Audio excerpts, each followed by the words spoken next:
How's it going, Vianney? Are you okay? Yeah. Good. No, I don't want to hold the show back, you see. no, it's just just blame it on traffic. Yeah, the traffic getting here. Oh, yeah. Have so much traffic here.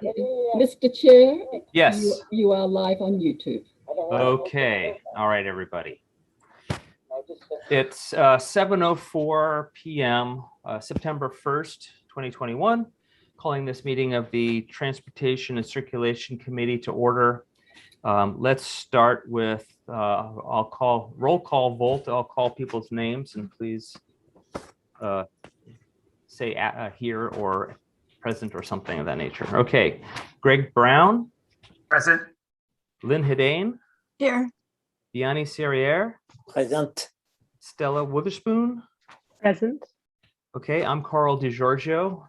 We have a quorum. Also in tonight's meeting is Mike Moran and behind the scenes, Therese Kane. So I'd like to know if anybody's got changes for the agenda, and if not, then somebody make a motion to adopt. Motion to adopt the agenda. Second. Okay. Let's go through a roll call again. Greg. Yes, aye. Lynn. Aye. Vianney. Present. It's a yes on the agenda. Yes. Okay. I'm Stella. Aye. And I'm an aye. So let's keep the agenda as proposed. Okay.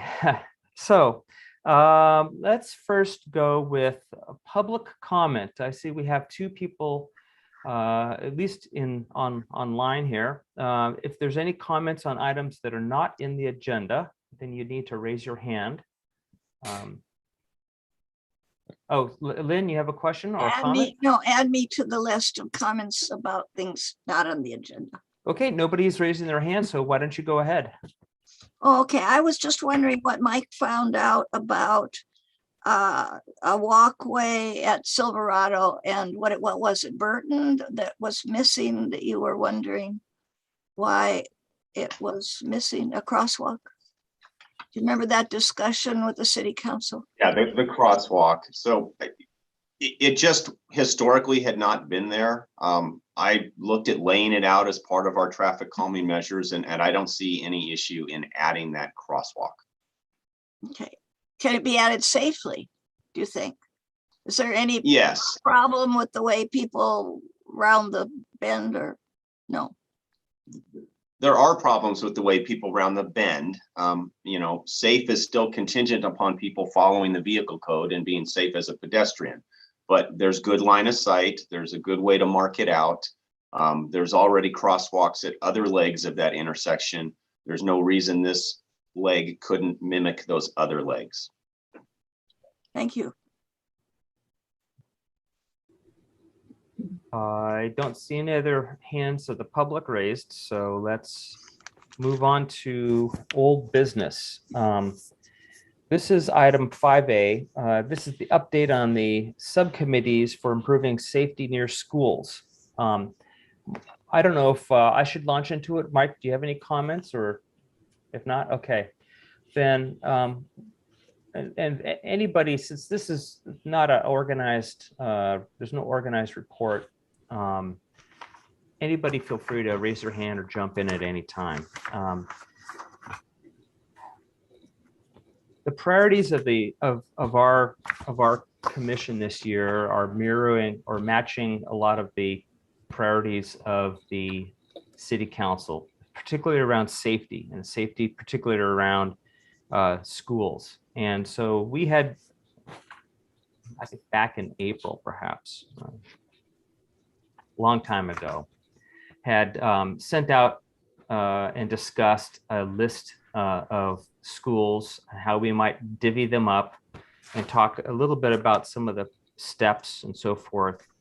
Not much has been done. A lot of that's due to my not reaching out to the school districts, and a lot of it has to do with other things that went on, both internally to our commission as well as well, other reasons. So I wanted to relaunch this process from my perspective. I know that several of the commissioners had done a lot of work on it. God bless Dick and Vianney had done some work around their schools, which at the time were Stanley and Lafayette Elementary. Gail, before she left, she did work around Happy Valley. Okay, and then Greg and Stella had been looking and talking about Spring Hill and also Akalani's schools. I had intended to take Burton Valley. Had not had the chance to draft Lynn for help. Lynn was going to be more of a citywide ad hoc person. And that was kind of the broad breakup that we had discussed, in terms of schools in the area. Of course, we also needed to consider public schools, which we separately did at St. Perpetua. And we weren't going to do anything around the other schools. So anyway, so I think everybody kind of remembers that. And I had a graphic I was going to work on and send out to you. You may or may not recall seeing and I send it out by email to the commission members, not really to the public. I don't know if it was actually posted online. I don't think so. We hadn't got to that point. I need, unfortunately, this file is one that's been missing. I can recreate it, but I'm going to have to go back and think about it with your input. So what I'd like to do is throw it open to the commissioners to kind of explain what they've done, what their thinking is in terms of the next steps. I know that Stella and Greg have been really thinking about Akalani's and more so even Spring Hill. And so maybe you two can kind of outline your ideas on how to engage the public, what you think might be useful for next steps for your areas, and that we might copy you on those processes for all the other schools. Would that be an okay Sure. idea? Yeah, maybe give you just an update on what Yeah. we've done. Yeah. So long time back, we went through all of the reports and pulled out all of the items, the atomic items that were listed. So that was from the Safe Trek report, as well as the Safe Routes to Schools 2013 report, and looked at a couple of others. I think 2017 Pleasant Hill Road corridor study wasn't so useful because that was all about moving cars. It even, I think, said that the intersection at Spring Hill was, slowed down by the school traffic. So it wasn't really useful for our purposes, that kind of input. But so we also worked on creating a stakeholder list, kind of a brainstorming of a master list and collection of emails and contacts for those people or parties. And then we've been working to try to get a meeting with the school district principal for Spring Hill and the superintendent for Lafayette School District. We did finally get one on the agenda for the 16th, I believe, mid-September. I may have the date wrong. So that'll be really good. But in the interim, we've started reaching out to parents. And so to date, had about 4 meetings on site with parents, meeting with Crossing Guard, met with a consultant, AKA Megan Mittman, who gave us some feedback there this week. And then I observed for probably about an hour and a half the intersection at Spring Hill and Pleasant Hill Road in the Thursday morning drop off and then PM pickup. And I also went over to the San Release Court pickup for the afternoon to watch that intersection at the suggestion of the Crossing Guard. We're also going to have the first of 2 open forums tomorrow, Thursday, just a Zoom forum for Spring Hill parents and the elementary school community. We'll do a second one really just to make ourselves available on the 7th next week on Tuesday.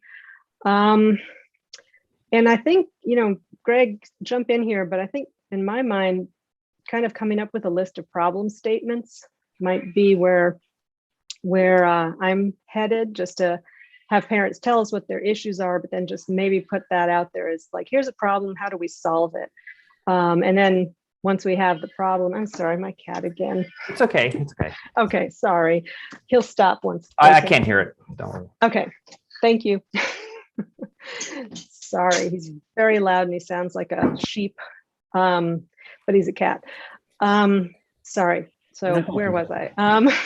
Just as So a coming List up, a list of coming up with problem a statements. Yeah, problem statements. So for example, children need to cross both the entrance and the exit driveways on Spring Hill Road. This is the driveway to the parking lot for the school, which is the traffic circle where they get let out.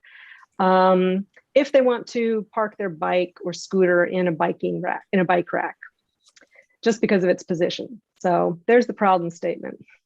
How do we solve it? And there's a couple different ways you could solve it. So that was what I thought to start with, based on all this feedback we're getting. We know we have a list of ideas and improvements, and I guess our puzzle right now is going to be, based on our problems, which of those pieces are going to form a good solution. You know, a feasible one, a sensible one, a reasonably priced one, and one that could be implemented fairly quickly. So yeah, I think that's it. I did an observation of Akalani's on a Tuesday morning, and it's a challenging location and a really complicated pattern of movement, cars, students walking, biking. So that one's going to be a challenge. And I think I'm thinking after we get Spring Hill kind of wrapped up, we'll just turn over to Akalani's, because I think it's going to require similar level of effort. Okay. So far, Greg, do you have comments so far? Yeah, no, the only thing I would add is that Commissioner Witherspoon is being very generous with her use of the we. She has done a great deal of work in putting stuff together. I've contributed where possible, but yeah, in terms of doing the organization, getting the meetings on calendar, setting up the parent forums, Stella's done a great job, and I'm grateful for her work and just trying to contribute where I can. Well, thank you, Greg. It's definitely going to require a team. So for this the parent forum, you say that's coming up, is it tomorrow? Yeah, I believe so. Thursday. And so Thursday the 2nd. Was that publicized by an email to the school parents, or how was that publicized? Yeah, it's not a publicly agendized meeting. It's advertised through the Spring Hill Parent Faculty Club newsletter. Okay. And I went to the Parent Faculty Club meeting last week. I forget what day it was, but I told the people in attendance there, and had also spoken with the Parent Faculty Club president to explain the project and get her assistance in reaching out. Okay, that's great. Okay. Yeah, I don't know who will attend. We'll see. It may just be me and Greg, but we hope we'll get some people. Yeah, because I was wondering that as Stella and Greg know, I haven't really reported this out to others, but I had a meeting with one of the residents of Spring Hill area that is in charge of the homeowners association, Paul Mohamed, and and that was more around that was ancillary, or say that was a corollary to this project. This was more of what Paul was looking for information for his own homeowners association around safety, around the school and evacuation information and so forth. But it occurs to me that that might be another, if you wanted to have him publicize it, that may be too late, but that would be one way to get people to attend also. Oh, right. Yeah. And he is on our list of stakeholders. Yes. And so, yeah, I think Greg and I have to talk about our approach to Right. the community outside the parent community. Yeah. So the other day I was talking with Mike about when we develop these recommendations, how are we going to execute them? And so I don't know if you want to jump in, Mike, but I think one of the things would be great when we organize the recommendations is look for things that you can segregate into, for example, tree trimming or painting, or things that Mike's crew can do without any kind of discussion. If they see that, if they agree with that as an issue, something. I don't know if I'm making sense. That Oh yeah. Yeah, another. I don't say the quick fixes, but if there's when we all present recommendations, it'd be great to keep that in mind. If there's things that we can ask the city to do without further deliberation, that would be useful. Okay. All right. Lynn. Yeah, I be careful because this is school territory. In other words, we don't go painting around on their property without asking them. This is theirs. They ought to, if there's paint or if there's work to be done, they ought to be paying for it. I mean, if we want to pay for it, and if the city has the money to pay for it, and if everybody wants it done, that's another thing. It was. I was just doing a generalized statement of not necessarily the school property, but just if there's things that we can administratively do. That's what I was suggesting. Yeah, and I would recommend. I personally, anyway, would recommend including Paul Mehmed. First of all, he owned a school. He understands schools and machinations that take place around schools. But there is deep concern in the homeowners association about the circulation in the school and around the school. And Paul's been trying to solve that. And I think you piped up and volunteered for one. And I don't know what you all decided or what you recommended or what he did, but the homeowners association over there, I presume he's president of the Spring Hill group. They have, their families have children. So these are stakeholders, a lot of them are, and he represents them. And so I would encourage you to add him into your group. Oh, absolutely, Lynn. He and the Spring Hill Homeowners Association are on our list of stakeholders. Good. So yes, we will be reaching out. So just to go back, so I think what's the process Stella has laid out in terms of what they did is something that I think we've all been doing to some extent.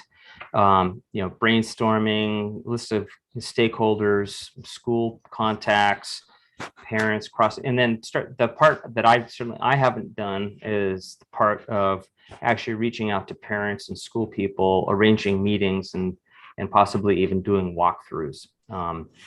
So I appreciate what you guys are doing. Then I guess the next question I have is, would it be beneficial to, not everybody has the ability to use Google Documents, for example, or Google Sheets. Is there a common format of a report or something that you want, or does each subcommittee just want to generate their own list of items and then we'll consolidate it later? Can't we do it into PDF form?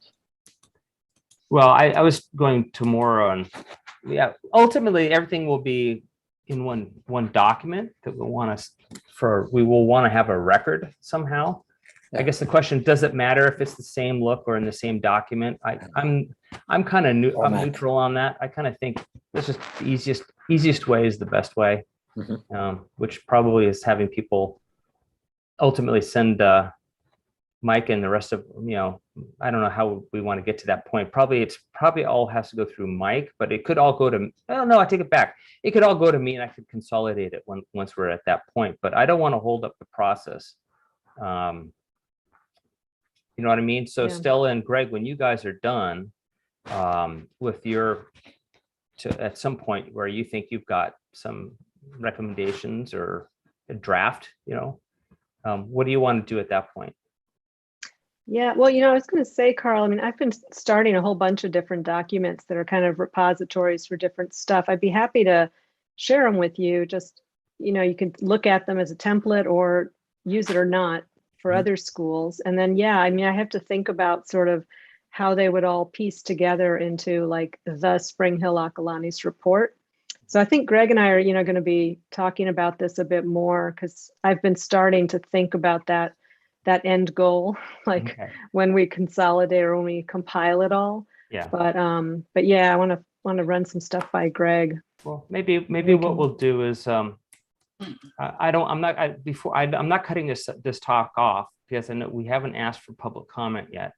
But maybe what we'll do is we'll just have this on the next agenda also, and we'll just provide updates, and maybe that's the way we do it, is just have an agenda item ongoing, so that it gives us an opportunity to talk about it at each meeting for the next several meetings. Vianney? Yes.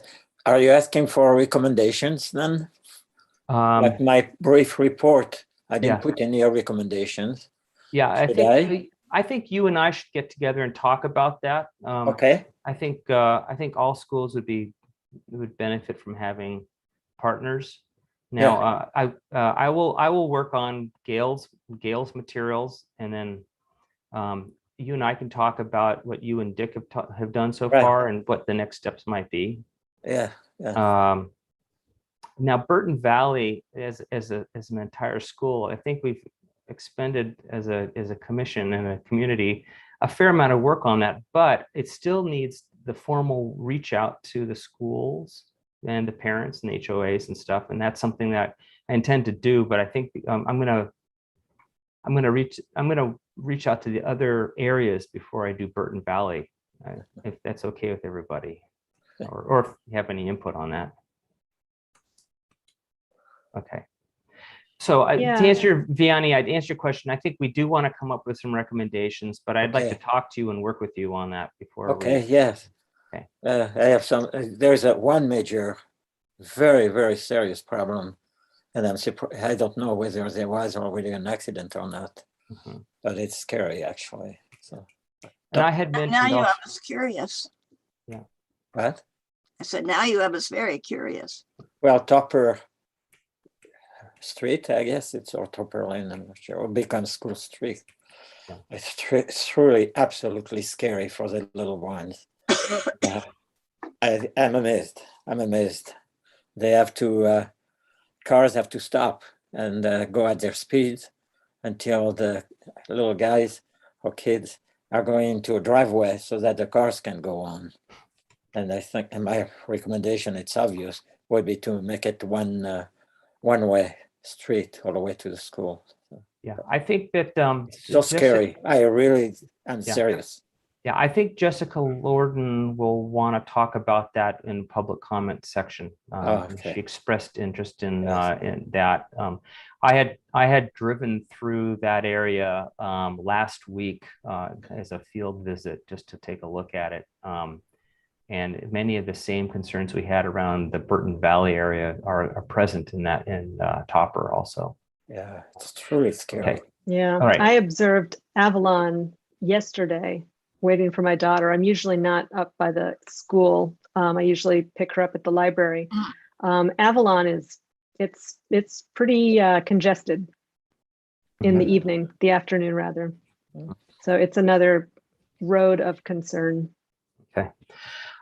Let's take a break for a second. And when I say break, let's have opportunity for public comment on this item.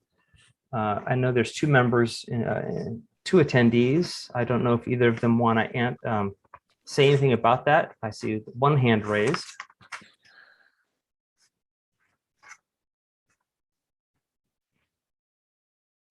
Therese.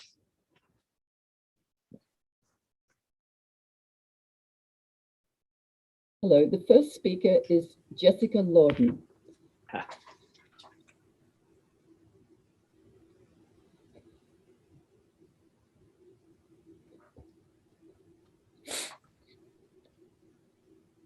Hey guys, I'm really happy that we're meeting again and addressing the school committees. I just want to reach out and say that I'm happy to help in any way. And I think those of you that are working in the Stanley LES area know that. I've also been working with some other residents not just where I live, but across Moraga and across St. Mary's from here, who also have some concerns and some ideas. And so I'm happy to share those with whomever at whatever point is helpful for you guys. That's great. Can I ask where you're located? Yeah, so I'm on Birdhaven. Oh, okay. And Well, maybe we met then. Yeah, we Oh, walked. okay. back I'm in sorry. April. And then, as Vianney said, when we walked back in April, we only had about a third of the cars on the road because it was hybrid for both the junior high or middle school and the elementary school. So now we've got, back up to 150 to 200 cars in a 20-minute period. Crazy. Yeah. Okay. I really appreciate you both of you sending the email out, emails out, and also attending our meeting tonight. Definitely, we want to do a process similar to what Stella and Greg are going to do in terms of organizing community talk and getting all of your feedback on or ideas on what we can do. Sure. And then I've also been in touch with both the LAS PTA, the superintendent, and the LAS principal about some of the issues. So if there needs to be any sort of segue introduction, I'm happy to make that or be part of that. If the committee wants me to be, I'm also happy to step back so long as things are moving forward. So just let me know. I love help. Yeah. But thank you so much for that. Yes, fair enough. So any questions for Jessica by any of the other commissioners? All right. Well, I really, oh, wait, Lynn. Yeah, a while back, there was a discussion about the pathway that had been once upon a time through Birdhaven to get over to School Street, a shortcut. Has there been any progress made at all on that subject?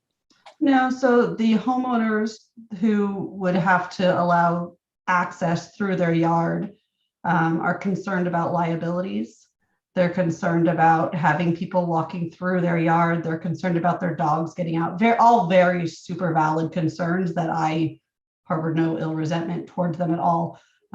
It's a very personal decision, and they're taking on a lot of risk by allowing us to go through their driveway, past their cars, through their backyard, out the backside at any point. So, no.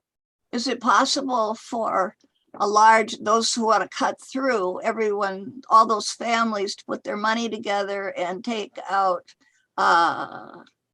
coverage? Liability coverage? All options have been explored at this point. Including that one, huh? And yes, I really don't think that is a viable option. And I think we need to be looking at other options. Okay, thank you. Yes. Yeah, thank you. I drove down there the other day, and I was thinking the same thing. Thanks for asking that, Lynn. Yeah. Any other questions? All right. Thank you very much. Thank you, guys.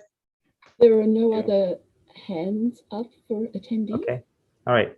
Then, so I guess at this point, I think that the next steps are for me to get with Vianney, reorganize my stuff. I will send out a note again, an update with the assignments of the areas, and try to start working on, I would think, I'll start working with Vianney first. I think that'd be the most productive, and also that area around Topper has been high on our priority list for a long time. So I've got something to say. Yeah. Yes. There is also a lot for the city to be able to do with very little money, if I may say, is to repaint and expand some of the crosswalks that are either narrow or so faded. And then also the wheelchair access to the sidewalks are not up to code, I guess, and they are not always that visible. So things like that, and then finishing that sidewalk all the way along the theater, which is really confusing. Well, we're going to come up with a list of ideas, but Yeah. I do want to build on what you said, because I had a talk with Stella and she had a very good point that Mike, I didn't warn you. I wanted to ask your input on this. As we develop recommendations, if, for example, in the Burton Valley pilot, we recommended, and I guess the city council agreed to spend extra money on some of the safety improvements. But I think, and if I misword this, Stella, jump right in. The question is, my opinion was we were going to come up with ideas that aren't ranked, aren't not necessarily ranked, but they're not costed, right? And so at what point in the process do we have to start worrying about how much we can spend on safety measures? So I think I'd recommend anything, right? Just like those reports on the downtown congestion study, it includes an overpass over the shopping center to the freeway. It's not going to happen in my lifetime. It's a $100 million project. Lafayette isn't going to get that done. And that's an extreme example. But my point is, this is a priority for the council. You're hearing a lot of community discussion about safety, particularly around schools. And whether it costs $500 or $250,000, if you really think it will be effective and improve safety, then I think that you should bring up the recommendation. And quite honestly, a lot of these recommendations have been brought up perhaps over the years, and they were, like our Walkways Masters Plan, they're not done because of funding. But if these are becoming more of a priority for the city and the council agrees with that, they'll have to allocate additional funding. So I can't speak to how much we, would be approved or how much we could spend or couldn't spend until we really have an idea of scope and a prioritization of those recommendations. Certainly if it's, striping enhancements or repainting, faded striping like Biani just mentioned, that should be more of our routine maintenance. And this is an opportunity for the commissioners to help be our eyes out in the field, so to speak, and really find the things that maybe we missed, or that, fades quicker because it gets more traffic and we should have a more frequent repainting schedules, things like that. So those are going to be easier to implement, obviously, but, there's still people that want a bridge over Moraga Road, which is a lot of money. It would depend on, is this a priority for the whole community? And then you have political choices, like, for example, would you make a Topper Lane one way? There are residents for years who have said, we've looked at that, we really don't want to do that. Imagine yourself living on this street. One way isn't what I would like to see, because now I got to make a circuit every time I come to and from my home into traffic that maybe stop and go if it's around, a commute time. So, there's political considerations as well.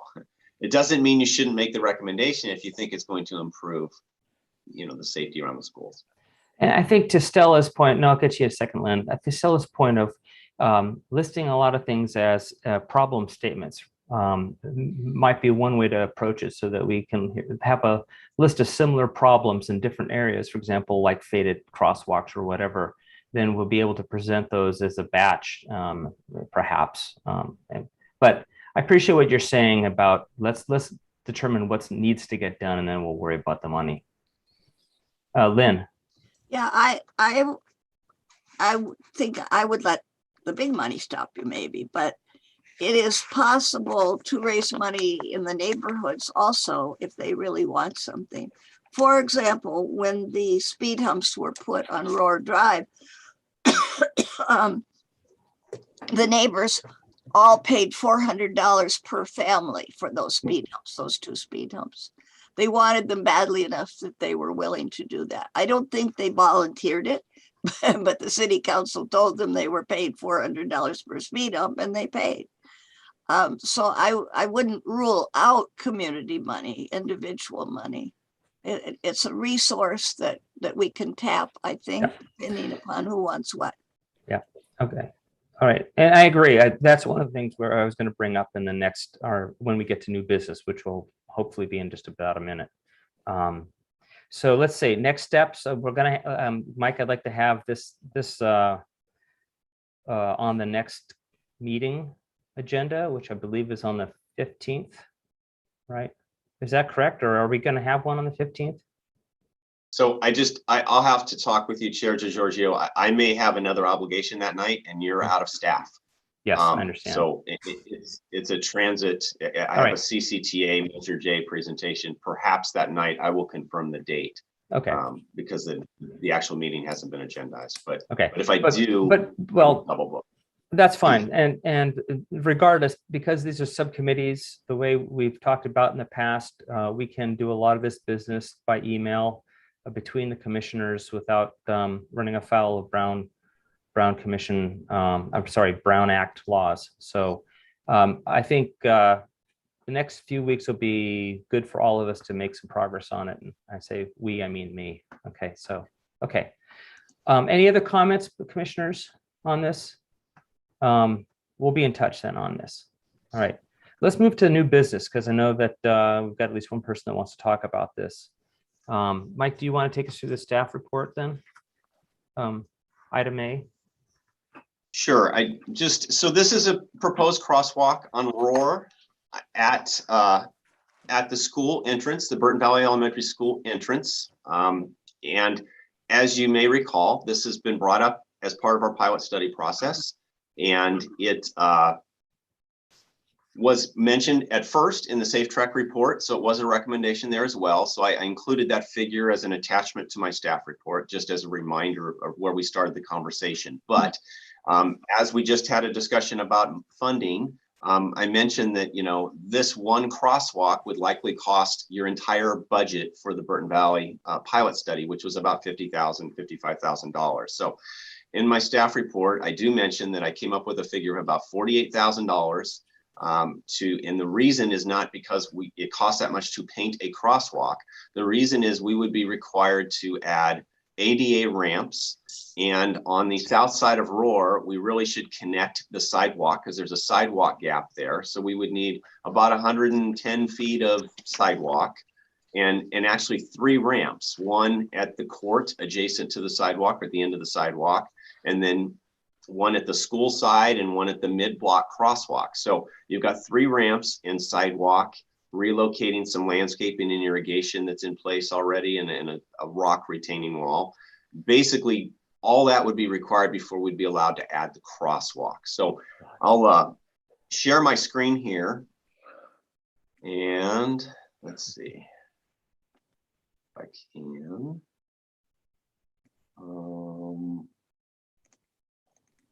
No, I don't want that one. Sorry here.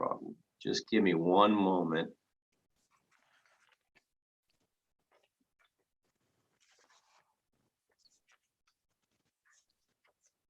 Let me try this again.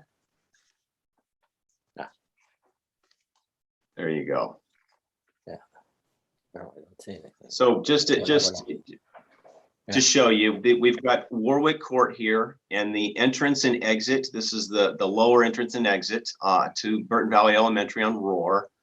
This blue represents where we'd have to put as a new sidewalk, and then 3 ramps. One, this actually would be wrapped a little closer to this corner, but it's just diagrammatic, so to speak. And then we would have the ramp on the school side, the ramp mid-block crosswalk, and then probably do something to do some no parking, and also have this with the red, very similar to our other recommendations for the Burton Valley calming. Anywhere near a crosswalk or near a corner, we were adding some red painting. So as you know, this went to the city council, and the council suggested this come back to TransCirc, even though it was going to be an additional cost, in part to find out how popular it would be, if TransCirc really thought it would be very helpful. I think this is a good location for a crosswalk. There's been suggestions for even other locations on Roar, and I wouldn't add anywhere else. The reason for this one is that we're going to put a speed hump as part of our traffic calming that we just added upstream of this. So to the left or the to the west, and then there's a stop at Marywood to the east or to the right of this. So you already have kind of a traffic calming nearby. So hopefully your speeds aren't very great when they get to this. But it is still a mid-block crosswalk, and typically you don't want to have a mid-block crosswalk. You try to avoid them. But this one could serve a lot of students that are on the south side of Roar, even coming from Silverado and other locations back, not just Warwick Court or Burnt Oak or others that are nearby, and Reed Drive even. So this could serve quite a few people that would gather on this side of the street and then cross here. So part of what the council wanted us to find out is, would this be popular? And I could say that, you know, I immediately got a few public commenters and those were included in emails that I attached to the report. I've had another phone call that I think was in supportive of this. And I think that it would be good. I also think that if we did add this mid-block crosswalk, that this would be a key location to add yet another crossing guard should it be used for school times for morning and afternoon crossings, because it is a mid-block crosswalk. So I have an email to the superintendents of schools just asking that, but I just did it. This has been a quick turnaround. And I think I even got an auto reply that he is out for about a week. So I don't anticipate anything back on that. But I would just pursue it that way, is that I would recommend this because I think it makes sense for users that are likely, I'll say, jaywalking across Roar at maybe less safe locations, and at least compiling here kind of at the bottom of the hill between a speed hump and a stop is a better location. And if we delineate it well, and this would have, you know, pedestrian crossing signage and so forth, similar to what we have on Marywood at the school entrance, you know, it really could kind of mirror that kind of crossing. I don't know, you know, the number of users, but I know that it would be good if you know, in fact, I think it would divert maybe some crossing at Marywood if you stayed walking on the sidewalk or you know, if you crossed here. So open to comments, open to public comment. It was recommended to put this in, and I don't disagree that it could be a help. Yeah, I've got questions. I think everybody else has got some questions. Let's start with Lynn. Yeah, could I have the map back again? Sure.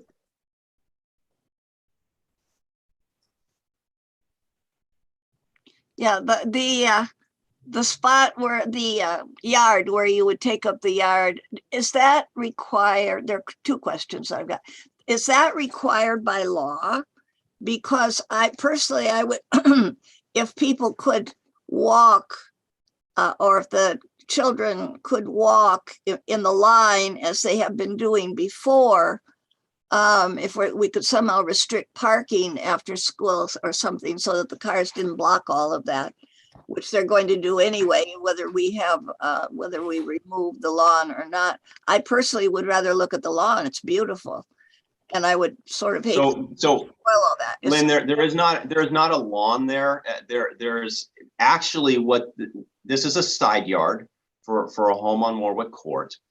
And they've done a nice job doing some landscaping, and they have a wall, but there's also, and I don't know if it's the current owner or a previous owner, they've also done like a rock wall that leveled it off and basically made a dirt pathway here, okay? And that dirt pathway connects with a sidewalk that continues up Roar. So really what this would be is a sidewalk gap that we would be filling in, okay? And for ADA purposes, we really should do a sidewalk and then have a concrete ramp here, here, and here. So it really wouldn't change the aesthetics. In the quote that I've asked my contractor to get, what they would be doing is pushing that wall back about a foot or so. You could almost put a 3-foot sidewalk in there without altering the landscaping, so to speak. But it really should be a 4-foot as a minimum. There's curb and gutter there now already.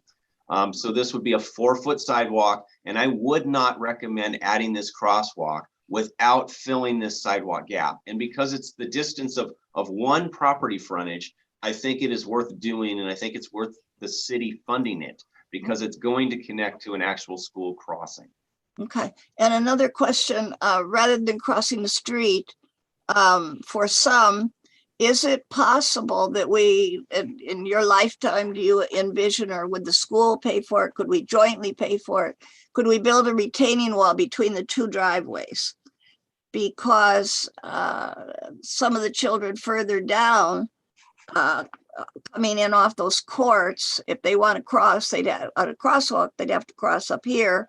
Whereas perhaps the neighborhoods would want to fund a crosswalk themselves. For example, the Akalani's Homeowners Association, and not the association, everybody, they collected money and put up $50,000 for that island that you see over on the west side of town.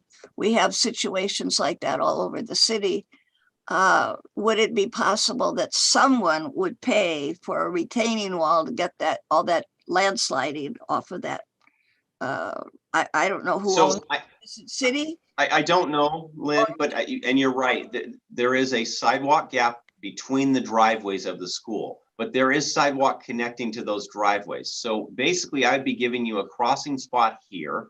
And if you're on the uphill side, you could walk up to Reed Drive, and there's a crosswalk at a stop there. Now, the line of sight is not great, but even a small child, if they're standing there, can see a car. The reverse is not as true. A car may not see a child standing there until they stop. So you definitely still have to have some caution, but it's a protected crosswalk nonetheless up at Reed. So you have one at Reed, then you have a hill coming down Roar, and then you have this flat spot about where you get here, and then you have another stop and a crossing at Marywood.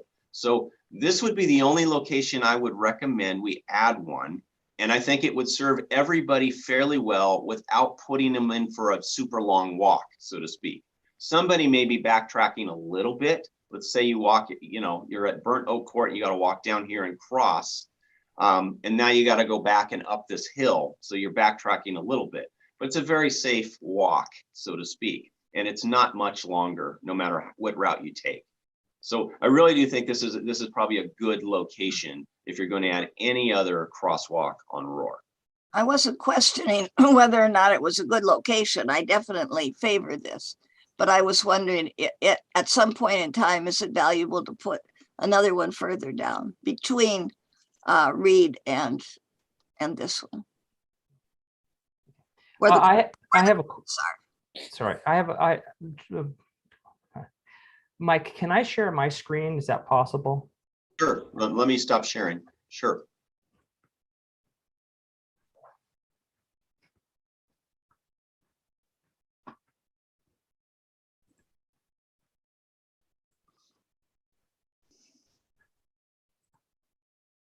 Okay. Tell me if you can see this map. Yes. Yeah. Okay. So this is just a map, and so what I was wondering, I was curious because the existing sidewalk terminates just about at the property line between these two houses. So 3053 Roar Drive, and then the Warwick Court. And Warwick, this section here is where I'll show you this. This is, maybe people can see this. This is, if you weren't familiar with the area, this is what Mike was talking about. There's a rock wall on the Warwick property, and the current proposal is to put a sidewalk all the way to the end and then have a cross over to what's the bus stop area. Okay. My question, Mike, was, I'm sure that's not up to the best practices, but what about making the crossing at the termination of the sidewalk or near there, going across and rebuilding a new sidewalk so you'd still have to have 3 ramps, but it would avoid having to do the long stretch of sidewalk on the Warwick property. Is that something that is either feasible, or is that like not good from an engineering standpoint? So, yeah, so it's feasible, and it may be slightly less. You're talking about less sidewalk, basically, but you'd still have some sidewalk and still the 3 ramps, which are the costly individual items. the concern I would have there is now you are having kids cross the driveway of the school, which is which now you have a lot of people coming in and out. You've got one more thing. Whereas if they cross, you know, at the proposed location that I showed, they're still crossing Roar. So you're still going to have that back and forth traffic of cars going in and out at the school and going through, but they're at least not crossing that driveway at the school. And for two reasons. One, it's a little more dangerous just to have one more crossing. But another is now you're actually impeding that traffic, maybe going in and out of the school. Right. So you're slowing down the whole efficiency process of the drop off and pick up at school, and maybe creating one more point of conflict, right? So I think cost wise, you're probably talking $10,000 difference, and this is a $50,000 problem. And I wouldn't recommend doing that just for that reason. And quite honestly, it would be nice to get a gap of sidewalk filled in. You know, this is a direction that many in the neighborhood want to go to anyway. And now you could get from Warwick Court up to Reed and have a continuous sidewalk. So if you live around the corner there and your friends live up and around the corner, now you can probably send your 8-year-old, you know, 2 blocks away to visit their friend because they can make the entire trip on a sidewalk. Yeah. No, I expected you were going to say that. I just wanted to throw that out as is that, you know, what are the objections to that? Because I think when it goes back to the city council, they'll probably ask about what alternatives there might be, or maybe they won't. But so that was a question I had. What other questions do the commissioners have? Any questions? Greg? Sure.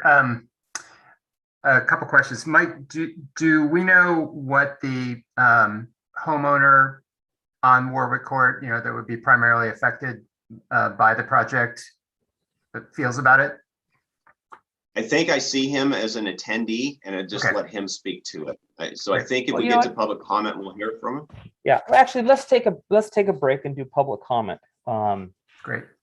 Give. Will we come back to the commission? Yes. Okay. The first speaker is Paul Borden.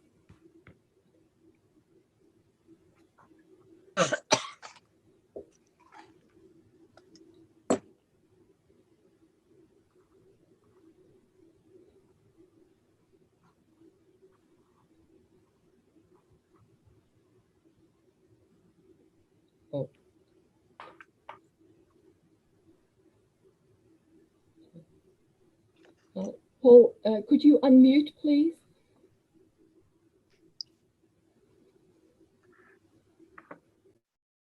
Okay, sorry about that. Okay. Anyway, so yeah, we live at the corner of Roar and Warwick, which I wouldn't advise you say 3 times in a row. It's a tongue twister.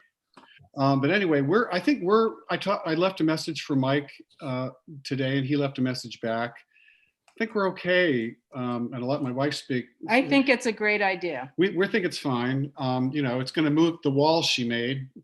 Oh well. But you know, we think it's probably a good idea, and we're fine with it. It's something I've wanted for 20 years.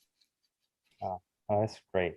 Yeah, because I'm glad Greg asked that question, because I had the same question queued up to ask also, as whether anybody had reached out to you. So right there, we do have some more kind of technical questions that maybe we could talk to Mike about, like drainage and things. But that's, you know, for the broad idea, we're in favor of it. We're okay. And we know people on our court also. I will say that Carl's suggestion to move the crosswalk between right down, you know, toward Reed a little bit would probably negatively impact. I know there are children who live in our court who really want to have the crosswalk where Mike has proposed it. yes, that's a good point. Any questions for the speakers? Well, thank you so much for joining our meeting and giving us your opinion on that. We all appreciate it. Okay. Sure, no problem. Thank you.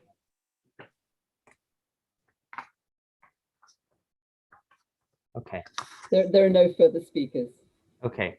So back to the commissioner Q&A and comments. Stella, did you have things you wanted to bring up or discuss? I think Greg might have a few. Yeah, I just sure. have one more that I wanted to ask, and Thank you, Mike. That's almost like you planned that. That's very queued up. So this would be, an additional one in between the crosswalk at Marywood and then top of the hill at Reed.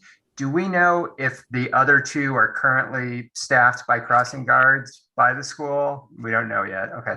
So it's just going to be another resource maybe that. It is. It would be an additional resource right now. And I don't know if you've heard, but the district has had a hard time getting staffing crossing guards this year. It's been a difficult task. And the district has also requested that the city contribute more. You may know that we share cost of crossing guards. The city makes a contribution and the district makes a contribution. So we sort of share the cost of crossing guards. So this would need to be a discussion with both the district and the city. And I've done that reach out. And if this is forwarded to the city council, I'll mention it there as well as part of the cost. We would recommend putting crossing guard there should we add this crosswalk, and there would be additional costs associated with that. How much No is further it? questions? What was that, Greg? Okay. Vianney and then Lynn. You had a question, Vianney? Yeah, I'm wondering how much is a crossing guard? I don't know exactly how much they are. Obviously it's like a split shift where you work an hour or so in the morning and then the afternoon, and sometimes there's an interim. So it's obviously a part-time job. Right. I think we contribute or have contributed like $65,000 a year. So it might have been like $130,000 a year district wide. Okay. So you've got Spring Hill and Happy Valley and Lafayette Elementary and Burton Valley. So it would just be another, whatever it is, maybe another 10% because it'd be one more crossing guard or 15% or something to that effect. So, but it certainly would have a cost. And of course, these costs escalate over time. Labor costs have gone up and cost of living and so forth. I went back in I'll get to you a second, Lynn. I went back and read the Safe Track report in those sections, and it describes this as an uncontrolled crossing. And so that phrase controlled or uncontrolled then has to do with the crossing guard. Is that correct? Or does that also have anything to do with lights? Yeah, if there were stop signs there, it'd be a controlled crossing. Okay. If you add a crossing guard, it would be a controlled crossing. If you added a signal, it would be a controlled crossing. It's just some physical. If you had an RRFB or a flashing beacon, it would be a control. But this would be, if we just painted the crosswalk, it would be a mid-block crossing and it would be uncontrolled. And it would be, prudent for the user to take caution when crossing. But because the cars are not naturally slowing down and they're not being waved at to slow down. But anything we put in is going to be an improvement in safety over what's existing. Is that a fair statement? So I would say that is fair based on some public comment I've received that are letting me know that their kids are crossing mid-block somewhere else, which is less safe. Okay. So if that's what we're comparing against, if you told me everybody's walking down to Marywood and then crossing and then backtracking back up the hill, I'd say that's better, just walk farther. But people aren't going to do that, especially if you're late for school or whatever. And they're not, and just the same, they're not going to walk up the hill to Reed and then back down, right? If you happen to be in that middle section, you're going to take the straightest route to school. And this is a straight route for some and a semi-straight route for others. So that's why I feel like it's a good compromise. And again, it's located in a better location where you have a straight line of sight. You're farther away from down the hill. It's after a speed hump and between a stop at Marywood. So, all right, Lynn, you had a question. No, well, a question and a comment. Years ago, we used to use volunteers to do this job. And we might still be able to use volunteers to do this job unless there's the law against it. There are always the homeowners associations you can put out. People are willing sometimes, particularly as they grow older and they don't have kids around, maybe other relatives or children, their grandchildren are elsewhere. So that's a possibility. I've done crossing guarding myself. It's kind of fun. I've done it on St. Mary's. I liked it fine until somebody actually aimed his car at me. That was not so fun. The other thing I wanted to mention was, what was it? Oh, how much would it be to put one of the flashers there? So, I mean, we just went through that at St. Perpetua. It'd be another $35,000 to $50,000, like in addition to everything we're adding. Oh. So to be very honest, if you look at it that way, your crossing guard would probably be a bargain for 20 years because it's not that many hours. I have two more questions. First had to the letters from some that wanted to have a crossing at Burnt Oak Court or Circle, excuse me. Not the cost question, but more of the engineering question. You were saying it's not a suitable location, or it's not necessary from a capacity standpoint. Both. I wouldn't put one at Burnt Oak. You're still coming down the hill. It's our former traffic engineer said that's the worst place to put it along Roar, basically, just from a technical standpoint, right? Now, our speed hump is going to help with that, but also that speed hump where it is, plus there being a little more time on flatter terrain before they'd have to yield for pedestrians in the crosswalk. That's what makes this location better than further. It's basically one court up is the, and I understand that if you live there, you want to cross there. My suggestion is that if you live there, please just walk down to the next court, and you'd have very little backtracking if you're headed up to the school, because you're going to follow the sidewalk right up to the school, and that's where you should be walking anyway. Yeah, I just wanted to clarify that because want to make sure that respond to people's messages. Yeah, Okay. and they were actually asking for 2 mid-block crosswalks, and again, there's always a little hesitancy to add any mid-block crosswalks. We certainly wouldn't want to add 2 in a short stretch. We would say, please walk a little bit further because it'll be safer. Okay. So any other questions for staff? Yeah, Carl, I do. Yeah, go ahead. I do. Yeah, so I guess, I just wanted to say I went out there and spent 2 hours today and yesterday watching the drop-off traffic and the pattern, and it's really congested. So there's no doubt that it's an unsafe crossing without any assistance. The Safe Trek report did talk about really encouraging use of a crossing guard. And, I think, Mike, you're right. The school district can't hire for 4 of their already, contracted spots and still haven't been able to hire. So I'm a little bit hesitant to add another requirement, to that. I also know that it's a split city and school district, and I think we really need to understand what the school district's budget and capacity is to take that on. And the other thing the Safe Trek report talked about was, and I read it as almost like you really have to do it if you're going to put in a crosswalk, a mid-block crosswalk here, is to not permit left turns out of the driveway, out of that east side driveway. And so when I was observing, I was parked on south side of Roar, west of the proposed crosswalk location. And I did my tallies for how many cars were going and how many people were crossing.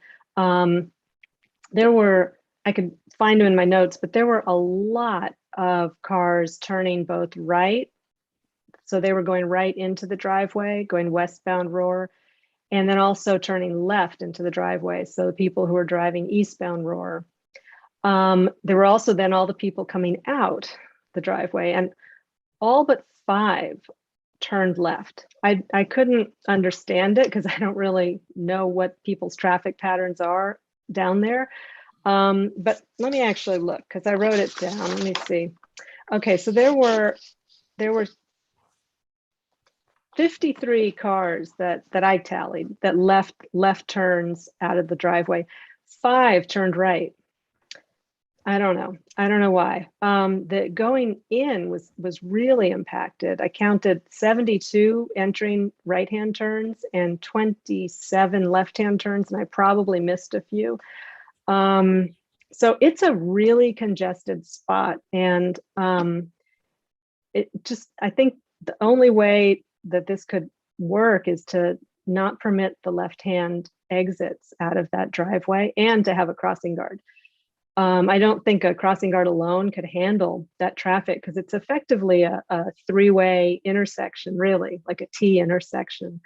And the issue, though, with not allowing left-hand turns out of the driveway is that impacts the flow, and it impacts the flow specifically within the school's parking lot, which is, like their domain. And so I think that's another reason why it's really important to go to the school administration, the principal at that site, and just understand what the feasibility is of having the traffic flow into that right or into that east side parking lot entrance and then out the west side. Out the west side, I think the Safe Truck report says you can go left or right reasonably well. I personally thought turning left out of it was a little bit dicey because you're at the crest right there, pretty much. You're like right next to the Reed crosswalk. But it's certainly possible. So I guess those are my observations, that I didn't see speed as an issue at the time that everyone was arriving and when the crosswalk was the location was being used for people to cross the street. It was really just a mess of cars and really unclear right of way for each of the drivers. A lot of people not signaling. Definitely some behavior that could probably be improved in terms of trying to dart out there to get your left turn in or dart in to get the right in. So all those are also observations why I think you do not want children to be crossing the driveway at all. The other thing I noticed was that for the pedestrian traffic right now, at a very suboptimal location, clearly, on Tuesday, there were 11 crossings. So that included both directions, children and adults. Really very, very few people. No one came down from Roar on the south side sidewalk. Just no kids. The only person was, I think, two adult dog walkers. Today, there were 13 pedestrian crossings at the location. Same thing with the use of the sidewalk on the south side. So, I just feel like those are two aspects that are just really important to pin down before sending it to council. Lynn? Yeah, I am assuming that people are turning left. I presume you mean east, right? They're turning east when they come out. They are turning east when I they come assume out. that's where the major population is. That's probably where they live. To have them go all the way around and then come up, boy, hard to say come up where, maybe turn on Michael Lane or something to get back into their neighborhoods, or no, it wouldn't be that bad. Can I just share my screen? But it would be that bad. That there's no other road other than Roar that cuts over except Glenside. Oh, yeah, Lynn, let me share my screen because it's what I'm referring to is just using the school parking lot as a loop, basically, to enter on Roar one spot and exit onto Roar at another. Let me share my screen because I drew it up just because I thought it would be. Or Therese, can you? I think I can. Yeah. Let me see if it works. Yep. There. Do you see it? Yes. Yeah, Okay. yes. All right. I've never done this before on Zoom. Okay. Wow. So yeah, I was just kind of doodling on this, trying to understand what I had been seeing. So the red is the incoming traffic. So they're doing this from Roar, going right into the parking lot. And then they're also coming from Roar, going eastbound, and then they're turning left. All the while the purple folks are coming out going left. Really, all but 5 of them did that. And so one-way idea would have to be people would go all the way through. They're probably already doing this. I didn't observe it in real time. I imagine that they're going back down, that they're doing like a little loop right here. But to let them leave, you'd have to have them come back down this way. And at that point, they can exit to go So you towards need St. to, Mary's. Stella, you need to move your mouse. Okay, I don't see it. You don't see the mouse? No, I see the mouse now, but I didn't see when you said they have to exit one way. I wasn't sure where you're. Oh, sorry. Okay, yeah. So it's basically, let me go back to the driveway. So everyone goes in here. They go up the hill, and then they approach the drop-off curb. I didn't actually go up there to see it myself because I was down on the street, but I imagine they're dropping their kids off here. And then I think what a lot of the people who are exiting left are doing is they're probably doing a loop and coming like through one of these parking lanes. I'm not positive, but what they would have to do if there was no left turn allowed out at that east side driveway is they would have to go out this way, and it's a traffic island or parking island, so I think you can go around either side, and then they would be going out this little driveway here, and at that point they could turn right or left. Is that wide enough for 2 lanes? Which one? This Over exit? Yeah, on the left-hand side. So I don't think so. Well, the left-hand side is marked to exit only, right? It's marked exit only. now, Yeah, it's only 1 lane because of the diagonal parking. Yes. Yeah, and actually when I exited, I had to squeeze by a really long, like Yukon Denali or something. And I was in a very narrow car and it was a tight squeeze. is it wide so that we could have 2 lanes? And then have the parking also, we could widen it maybe, or maybe the school district could widen it. Yeah, it's their property. I don't know. That might be. It is also used by pedestrians, and there is an asphalt berm kind of along this area by the open space. And so I think that pedestrians who are crossing from Reed going up there will walk down and then in that way. Mhm. So, but those are my observations, just that it's a really very complicated and congested location where this particular crosswalk is proposed. And I think that there's just some more analysis and research that would be useful. I would add one thing. I did see one child leave Warwick Court. He was unaccompanied. He turned right onto off of Warwick. So I'll just move my mouse over to Warwick over here. He turned right. He walked all the way up to the Marywood crosswalk. He crossed it and then he came back. You know, he did exactly what his parents told him, which was awesome. So it's good he had that as a resource. The folks that I saw crossing were parents with children. So Yeah. Go ahead, Greg. Sorry, yeah. So thank you for doing that work and looking at one question, and it sounded like you were just going to go there.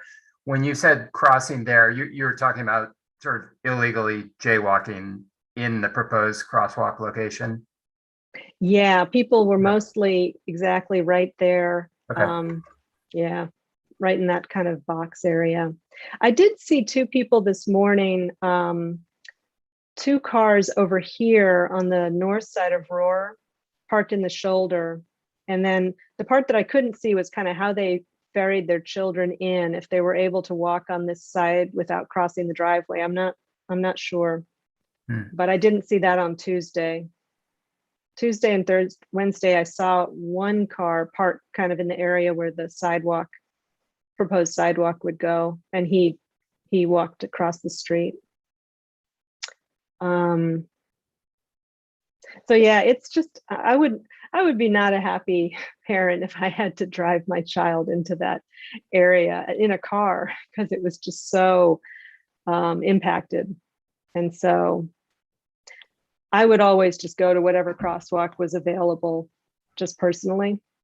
But, I do recognize that the Marywood one is, I think, 250 feet over, and then you have to go back the 250. I don't know. Yeah, it's maybe, I don't know how many minutes. It was in the Safe Trek report. I forget. Two minutes or something. Maybe 2 minutes each way. I don't Yeah. know. Not bad. So That's great.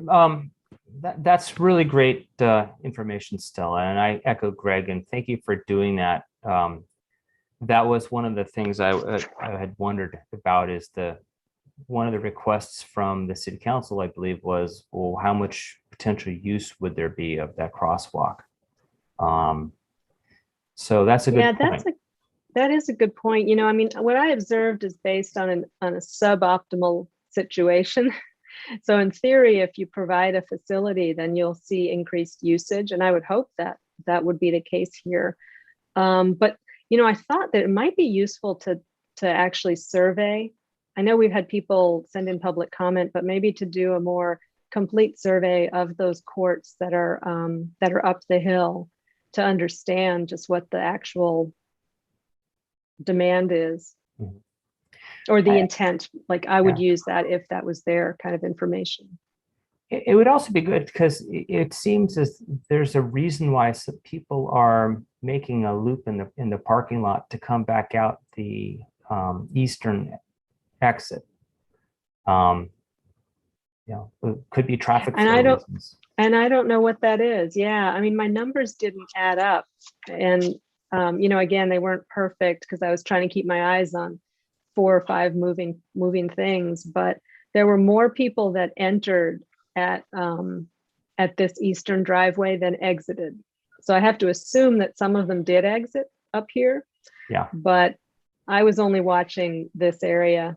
So, I didn't have a partner up at the other one to start tallying. So I don't know what's going on in the parking lot, but that would be my next thing. If I'd started observing a few days earlier, I would have spent one of the mornings actually up in the lot watching.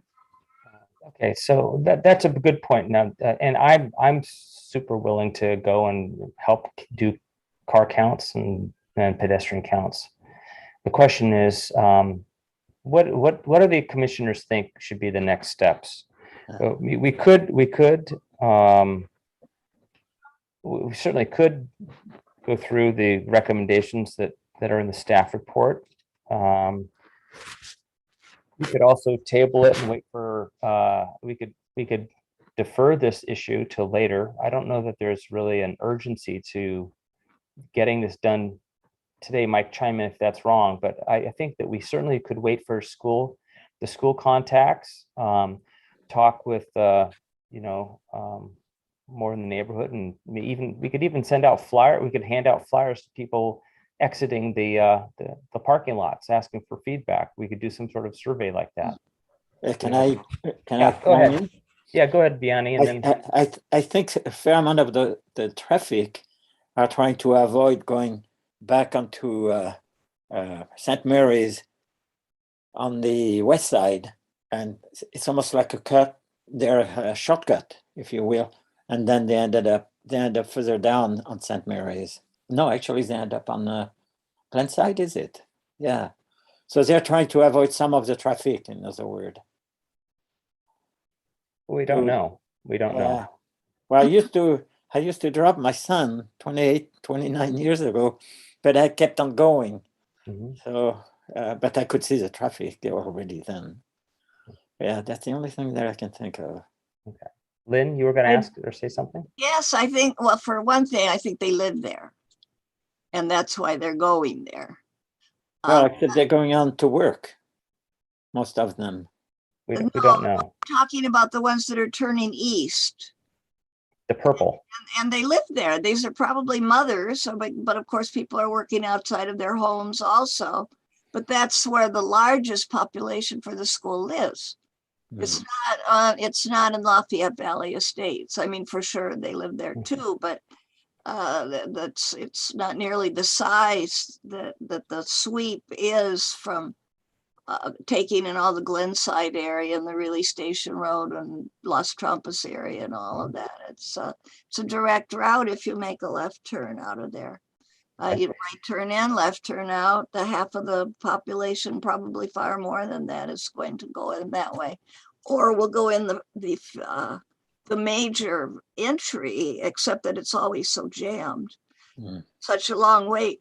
But the city council, if you listened to that presentation and the discussion from the city council, they wanted a fast tracking. They didn't want us to poke along with this. If Mike was willing to do it, if there was a need for it, they were interested in doing that in a pretty good hurry. Well, also, I want to not, okay, I say it differently. I think there's a lot of good points that Stella's brought up about what do we not know, but first of all, Mike, can you please chime in on timing, both both from this commission standpoint as well as the city council in terms of needing to hear a recommendation? So let me just reiterate what Commissioner Hedane just said.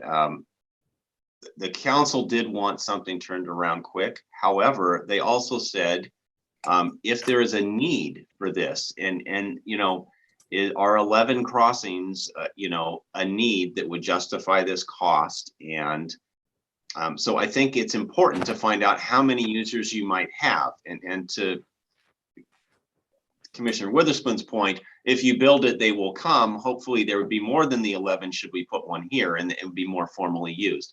But we don't really have an idea of how much more that would be.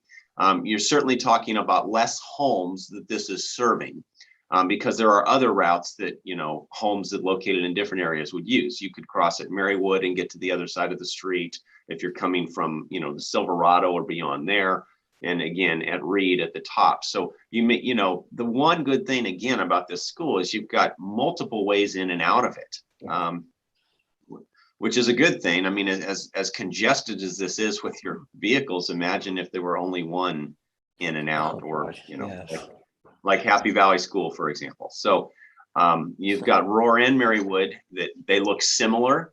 The point about the no left turn, I want to comment on that. We had the same discussion for the Marywood entrance and exit, and whether we would do that and what that would look like, and maybe more vehicles making U-turns and going around, because they really don't want to go even all the way around one block, even though they could have just gone to Indy and to Silverado.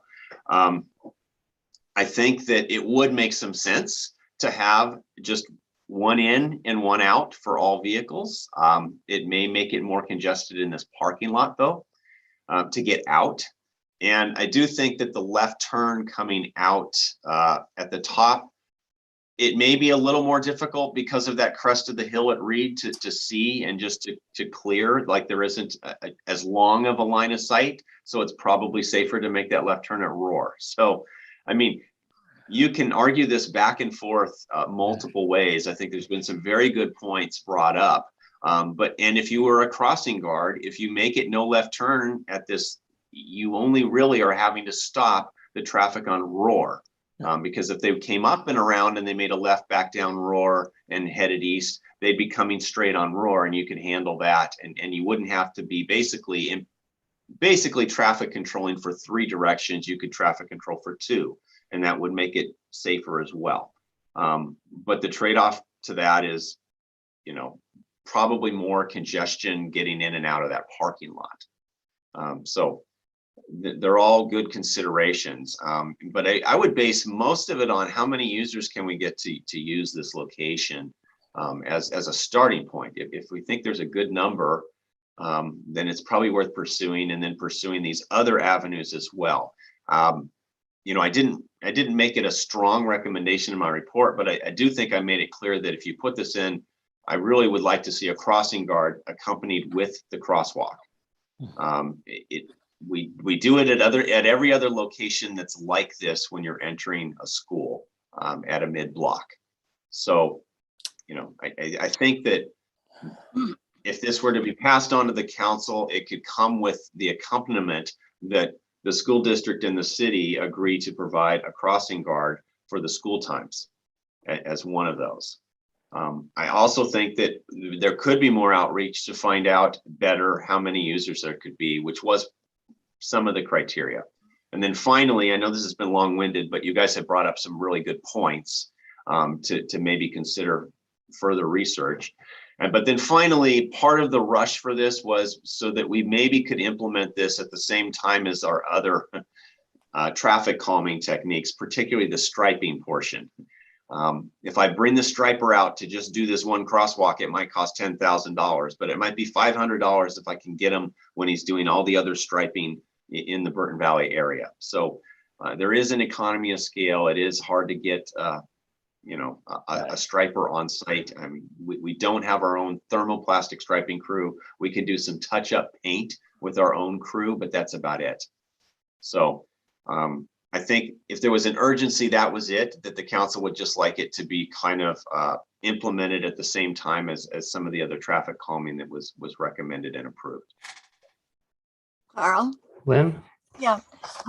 You can get a quick questionnaire out to every child in the school in just a day or two, maybe 3, something like that. Talk to the principal, tell them what you would like to do. You'd like the kids to cook to maybe the oldest child in the family or whatever to carry this questionnaire home, have a drawing on it to show what you're planning on doing or the possibility. Say, do you believe that you would be likely to use this if it were to go in?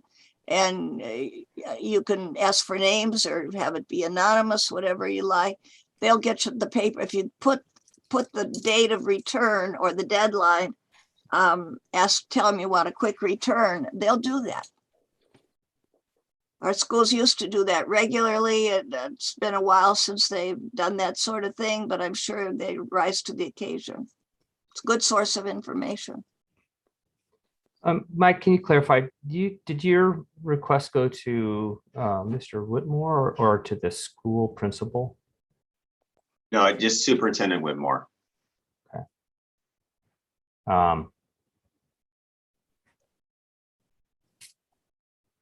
Well, Commissioner, thoughts, next steps, what we should be doing? Yeah, I mean, I still think getting that feedback on the crossing guard feasibility, and then also from the site principal, the feasibility of changing the flow in the parking lot would be useful information, in addition to if there's any way to do some kind of demand survey. Yeah, I concur with Stella on both the crossing guard and if there are alternatives for the parking lot. And then Lynn, to your point about maybe using a survey, I assume Burton Valley has a weekly newsletter similar to Spring Hill and all the other ones. It might be easier to see if we could get a blurb posted in there. That's right. I think And see if we can get some demand that way. I think there's a Yeah. I think there's a lead time of a couple of weeks on that one, and you can do it very quickly if you get a distribution in just within a day or two.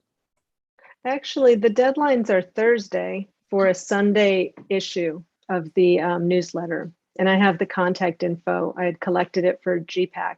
Fantastic. Yeah. I used to do Yeah, it. it's the Burton Valley, I forget what, Burton Valley Broadcast or something like that.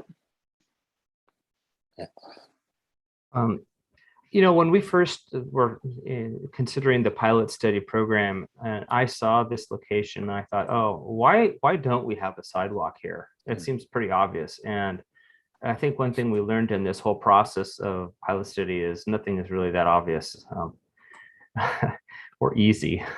So I support what Stella and Greg are talking about in terms of getting more information. I think Lynn's idea is great. The question when she says, let's do a quick survey. I mean, who's we?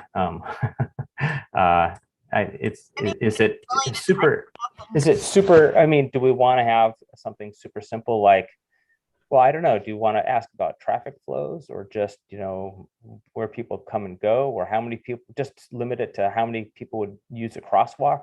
What's the ideas on a survey? I think in my mind, it's demand for the crosswalk. So, you know, if we built this, would you use it? Yeah, I agree. In addition, okay, Another question, do another questionnaire, you know, a few weeks later. The council wants to know pretty quickly. The longer we delay, it'll drag on and on and on. And then there's another question, another question, another question. Get it done. so Mike, do you think the communications person, I forget her name, has the ability to help set up a MailChimp survey, or would we go old school and just hand out flyers? Or I mean, the email Yeah, requests? my guess would be most of this would be done electronically. I don't know about the blast that you were talking about for what goes out Sunday, but is that a physical paper, or is that, I mean, I have kids and everything we get is electronic now. Yeah, no, it's just an electronic, usually an Right. email. Even the newsletter. Right. The Yeah, newsletter is email, So- yeah. yeah. All the newsletters are electronic now, at least that's what I've experienced. So I can ask Chair DeGiorgio, Suzanne, maybe can help us out. I'm glad you mentioned somebody because I was scratching my head on who can maybe help, because this would be a quick turn. But basically, I mean, honestly, it'd be kind of, you know, drawing what Stella drew here, so to speak, to explain, hey, we were thinking about adding a crosswalk here in yellow, you know, and label it. And we could do something diagrammatic. But I think I would just find out the demand. I wouldn't go into the left turn and the circulation in the parking lot. I think I would handle that more internally with the school. And also I think that, you know, and anybody is willing to do, you know, can do this. I'll probably do it myself, drive into their parking lot and make left turns out of that top parking or out of that top exit and see what it's like. Is that seem a little more dangerous than the one down the hill? You know, so if people are going to head east, and we're gonna add a lot more people headed east from that one driveway, how is that going to change things? So we might be able to get a feel for that just by observing and doing some of the things that Stella's been doing ourselves. Mike, I Yeah, have a I guess question. one thought. All right. Sorry. Oh, just one thought, you know, it might be good to get the school input first before surveying or trying to get feedback on demand, just so that we don't maybe raise expectations. And then if there's a constraint on the school side or limitation that gets in the way, you could avoid that. Yeah, and there's 2 points on that. One is the resource of a crossing guard, right? And I think that we would all feel very strongly on that. And secondarily, it's can you prevent this left turn at this lower entrance exit? And you know, I think if you had a crossing guard, they could do 3-way traffic control. I mean, people do that right now. You know, the crossing guard at Marywood does that right now. It's very similar. But it's more important to first at least have kind of a green light on the crossing guard that everybody would be all in from the city and the school side. And I think you definitely have to answer that. And it could be maybe the traffic flow and circulation, and we could explore that a little bit. But you would definitely want the crossing guard before you'd even check the demand for the crossing. Just tell Richard it's contingent. The crosswalk is contingent on the crossing guard. We get the crossing guard, they get the crosswalk. No crossing guard, no crosswalk. Well, we can't promise that the No. city council will go along with it. I have a question for Mike. Is there any temporary crosswalks just to try it to see how it would flow? No, and you actually do get into the ADA issue again. Not really. I mean, the closest thing to a temporary crosswalk is we can put paint down, and I could do that with the public works crew and do it themselves and just do a 2-bar crosswalk. Yeah. But that's not a high visibility crosswalk that you would typically do at a school, and it's, you know, it's just not as good. And it wouldn't have the sidewalk or the ramps that you typically need to do that, right? Yeah. So I think if you're going to do it, you're kind of all in, Right. which I is understand. why you want to get the question answered. Is it feasible? And if we do it, can we make it the safest it can be, which I think we're all agreeing would include a crossing guard at school times. Mhm. Thank you. Mr. Chairman, Lynn? Yeah, Lynn. I move that we approve this contingent on the presence of a consent for a crossing guard with the school district. You'd I have to would- have a, go ahead, Lynn. I'm sorry, Stella. I'm not sure the process here. Do I say amendment or? Amendment would be fine. Well, do we normally I go would- with the second and then amendments, or do you want to go, why don't you just say what Well, you wanted to say first? Yeah, I mean, I guess I'm just a little bit hesitant on approve until we're at a point where we have some of that other information. Clearer. Yes. And I would not just make it contingent on the crossing guard. I really think evaluating the flow is an important part of it. Mhm. I agree, and I want to get more input from the school itself, as well as the from the parents that are driving it. I agree. I'm not in favor of approving something at this point. Correct. What time does the school start? Get there at 8 a.m. and you'll have a front row seat. Thank you. But That's go what I back to wanted to Lynn. know. Thank you. Lynn, follow up on what you were saying. No, what I was going to say was we can make it work. We know that. Any good traffic engineer can make that work. We only need to decide whether or not we want it. And if we want to make it contingent on two things, then the demand, knowledge of how many, and contingent upon the crossing guard, we can do that too. But we don't have to figure out the circulation. The school district, a traffic engineer, whoever, they could figure that out later. We don't have to have that done before we agree that we want to do it.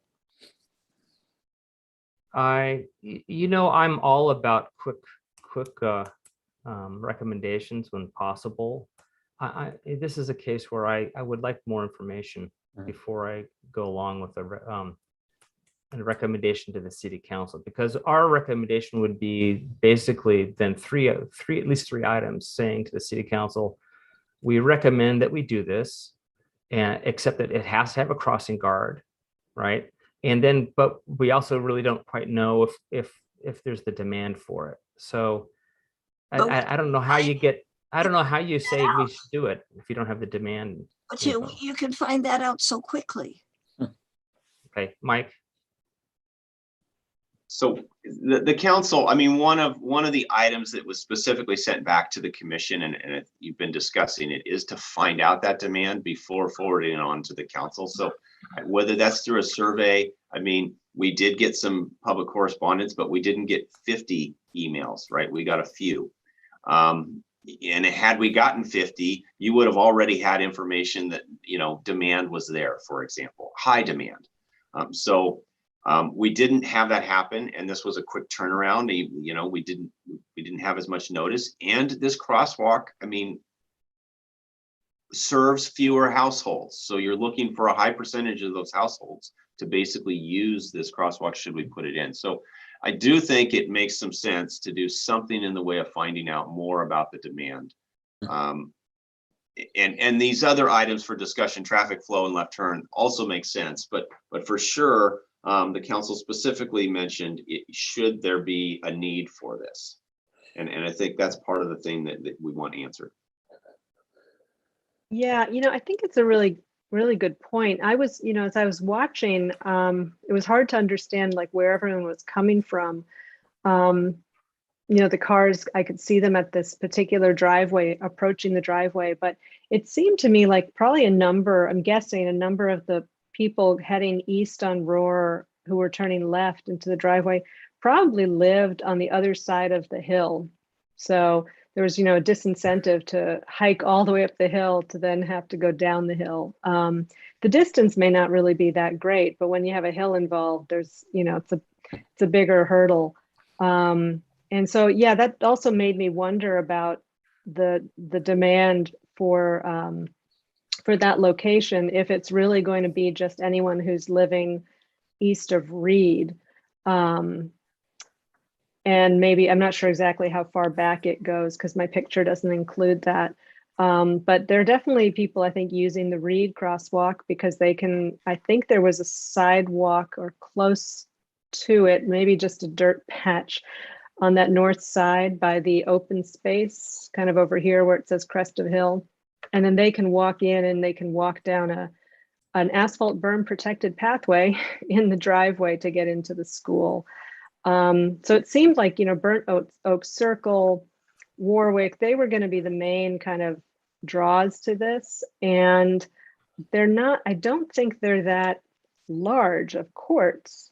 And I don't think there's a lot of connection. I'm sorry, I don't have the right picture here, but I was just going to look really quick on my phone.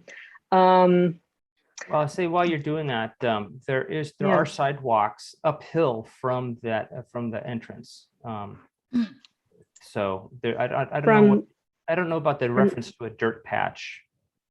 Oh yeah, it's right here where it says Crest of Hill. I couldn't remember if that's a sidewalk or if it's a dirt patch. It's a sidewalk. The sidewalk. Okay, I know this part is unimproved. I don't think you can even really walk along the grassy area, the vegetation area here. I think That's there you correct. have to go into the shoulder.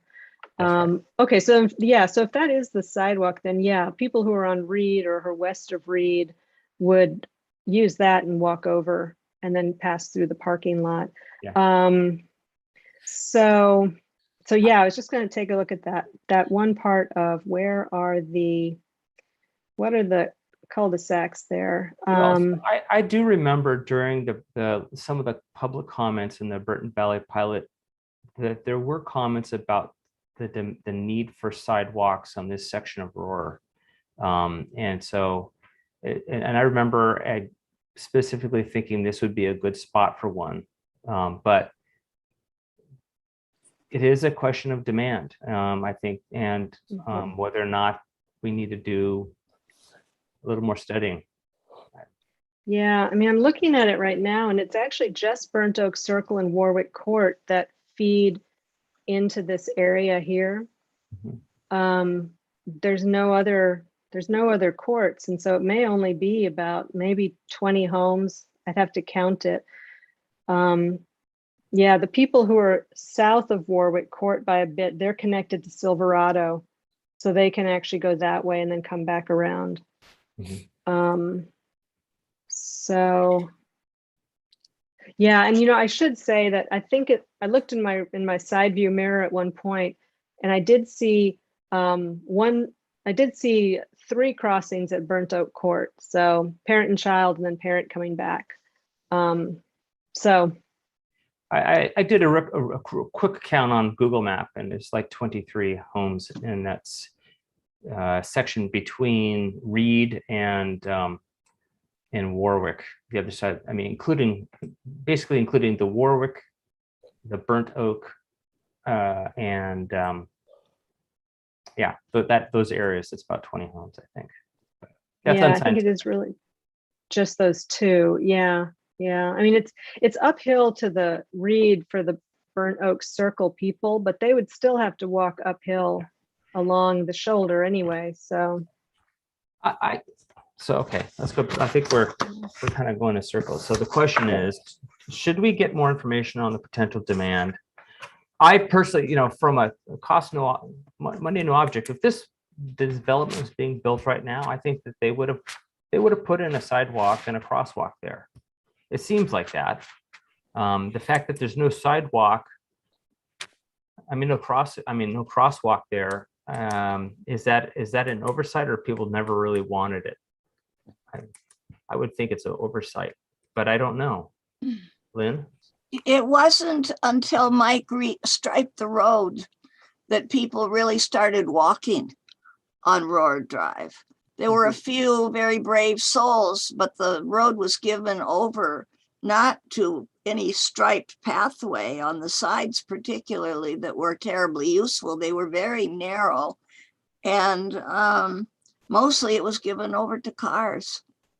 So since, Well, I don't know if I agree with that though. I think there's crosswalks on the south side of Roar all the way up until there were crosswalks, yes, but there was no no, place. sidewalk. I'm sorry, I meant sidewalks. There's sidewalks They on. were good sidewalks. They were good sidewalks. They were narrow, they were dirty, they were dark. They were hard to identify. The cars still drove fast. It was mostly travel lanes. When Mike or whoever, Sia, whatever, restriped, they narrowed the travel lanes and made the walkway section wider, the shoulder, so that people could walk in it. And then suddenly they discovered people came out and walked. Are you talking about Roar? Mhm. There's a sidewalk. Is it continuous from at least Reed down to the almost Warwick? yeah, to where the sidewalk. A little skinny 3-footer maybe, No. and very bad, very lumpy.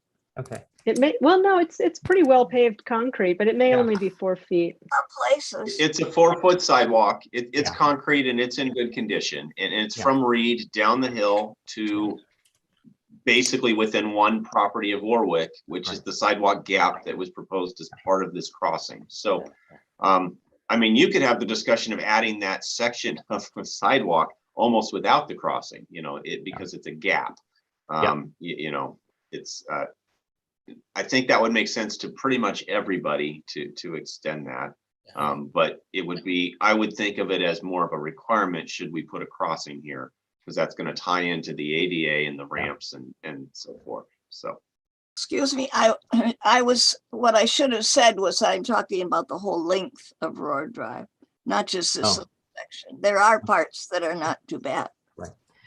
So, but back to, well, I think what the goal, this goes back to the goal in the pilot study, that the goal is to have protected walkways wherever possible around a school.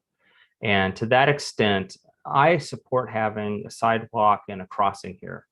Now, the question then is, we could separate the issues and say, I think it's desirable to have a sidewalk and a crossing there. Then the question is, we don't have the data for it. Or we could proceed, like you said, Lynn, and do it in chunks, say we want to have it there.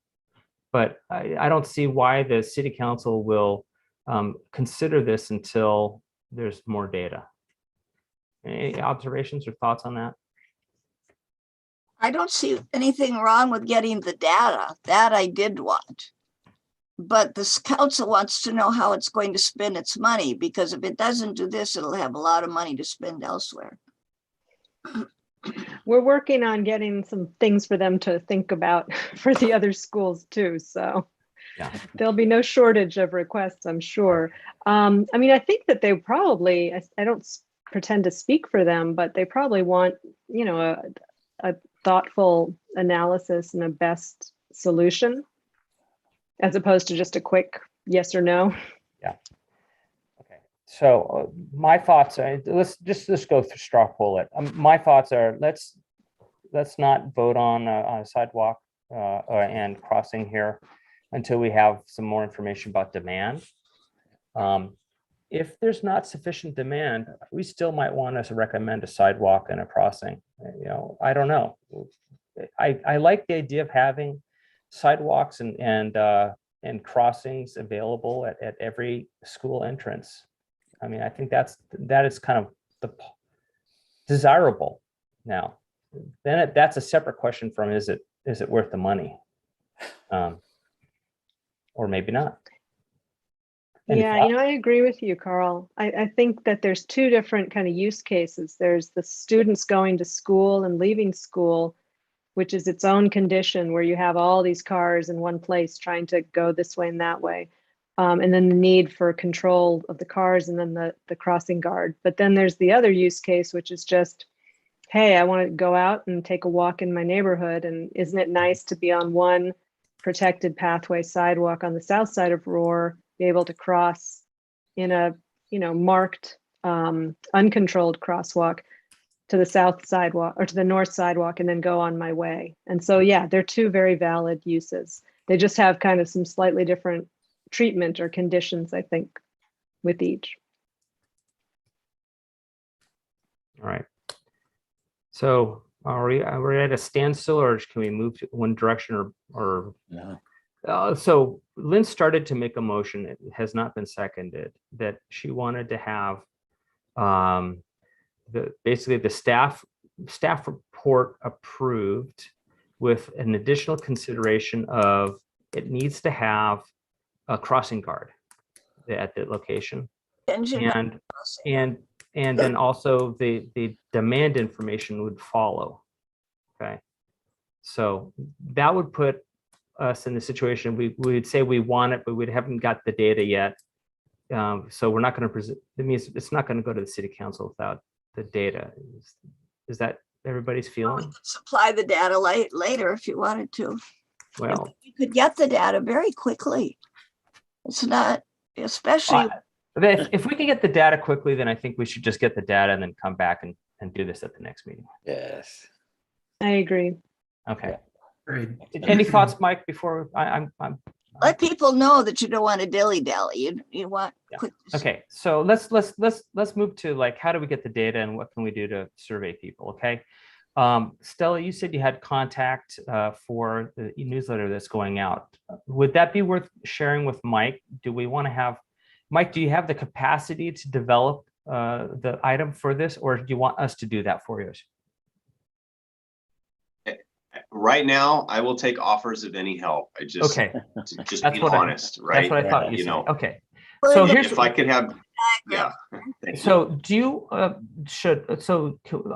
don't think, since we're not really deciding anything, I have no problem with doing this by email.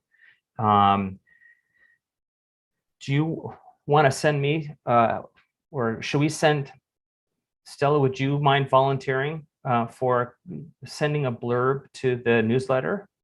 I can help draft like the questions, and the other commissioners can send me thoughts on drafting, what we want the blurb to say. And then we get it. Sure. So that'd be, we'd have to submit that tomorrow. Is that right? That's what I believe. Yeah, I had just pulled that information for the planners with It is a Gpac. holiday weekend, right? So It is. And so that's true. Yeah, I'm not sure. Usually the cycle for all the schools is Thursday night submission, and then release on Sundays. But I think we would need to have some kind of a survey, instrument link as part of it, where a person could actually go and answer the questions. yeah, Mike.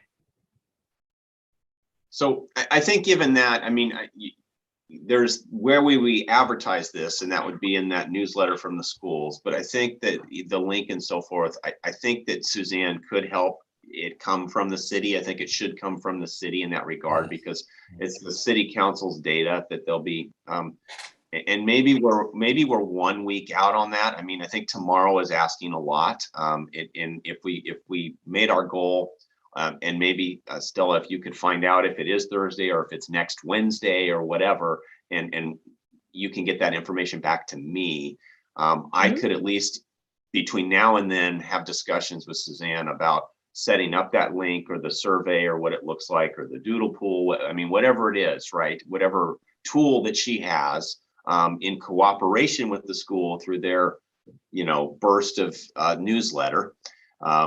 I think we could make it happen, but if the commission could work on, maybe the wording that they would like it to say, or what we're asking, that could be super helpful. Yeah.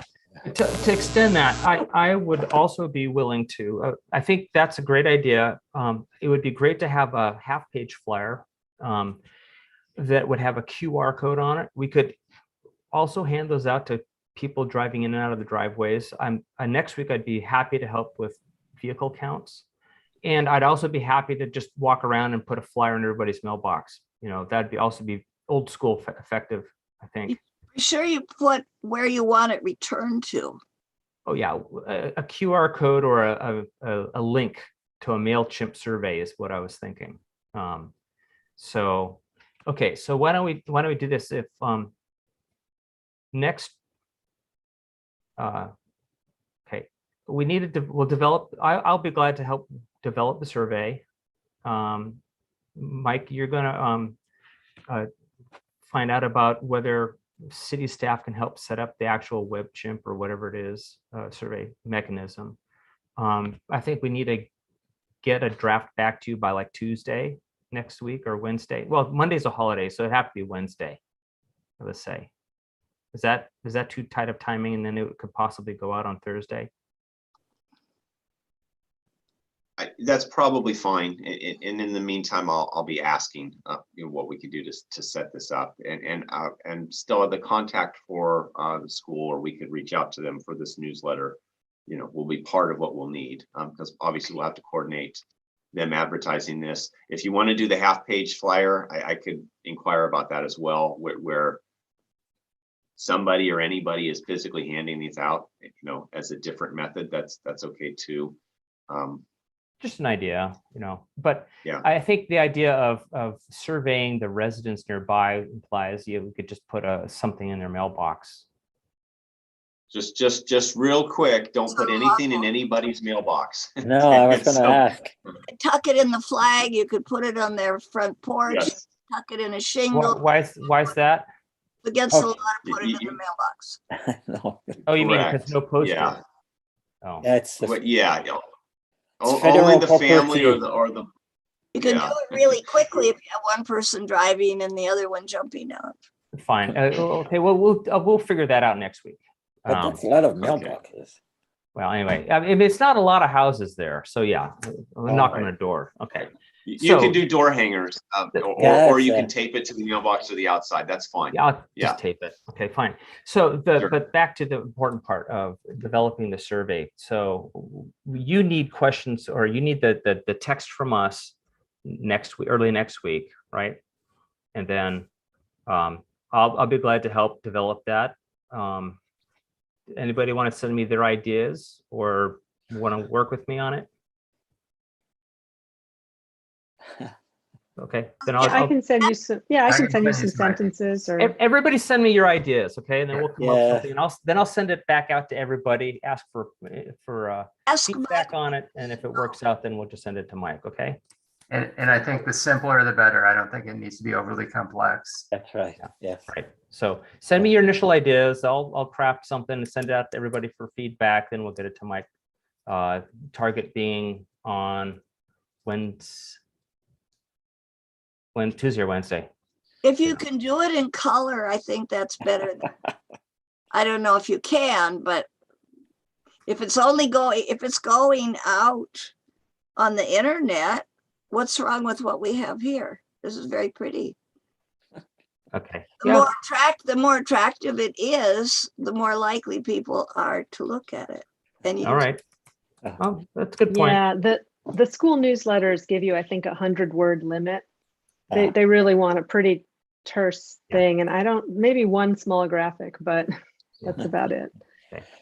What is the main question that should be asked? What really is the meat of it? Doesn't it come down to, if there was a crosswalk at this location, would you be inclined to use it either during school hours or at other Okay. times? yeah, I would say when the Yeah. city is considering installing or something like that, so that Yes. it's a little more definite than Okay. just. would Okay, you- so but let's craft all this offline. Everybody send me your ideas. I'll craft something. We'll send it out for everybody to review, and then we'll get it to Mike. All right, Yes. sound good? Sounds Absolutely. good. Okay.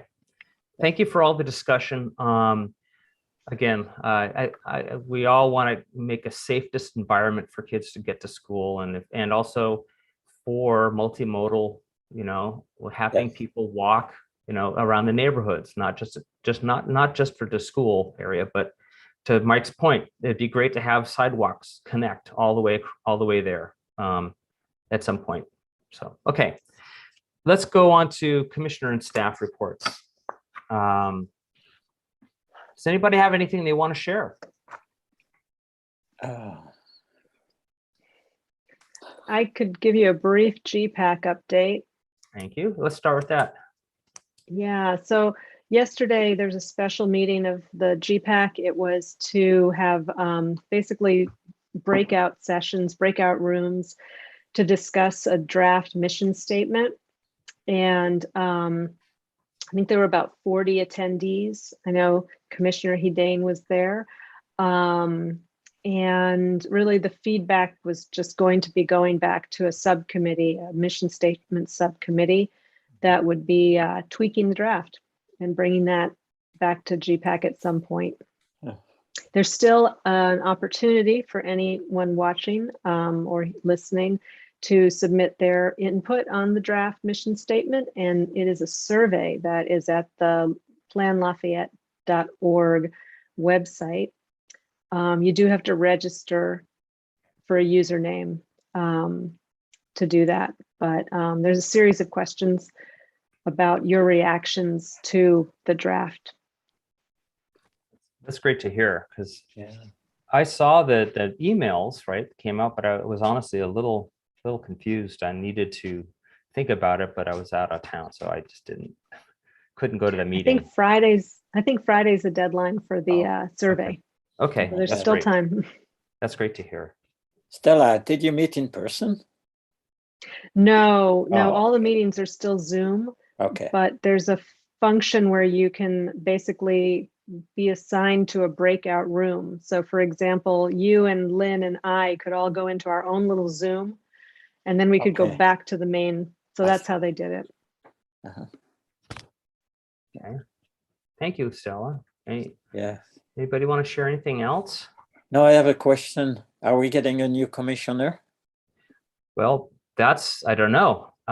That's one thing I wanted to publicize to people listening, as well as to the other commissioners. We have 2 open spots. There are 2? We well, have 2? We have 2 open spots. Oh, that's right. And so I don't know what publicity's been done. I don't know if there's been anybody's applied for anything, but this might be a case where we need to. I know there's been notices in some of the city emails and saying there's openings and apply. Maybe I should write a letter to the editor. I don't know. Do that. I think that's a good idea. Yeah, Mike, you have any feedback on the process? Yeah, I think it's just as you mentioned, we have like daily briefings and weekly roundups, and not just Transportation and Circulation Commission, but other committees and commissions that have openings. There's typically advertisements there. So there have been. I am not aware of any current applications for TransCirc. So we did follow up on past applications that we've had, and those have either expired or been withdrawn. So at this time, we still do have 2 openings. We still are pursuing, should we get applicants, we would go through a review and likely a interview process. Can I ask my neighbors? Would it be okay? You can. I mean, you can solicit in any way that you think is appropriate. It's Yeah, I don't want to step on any toes. That's what I meant. Or legal toes.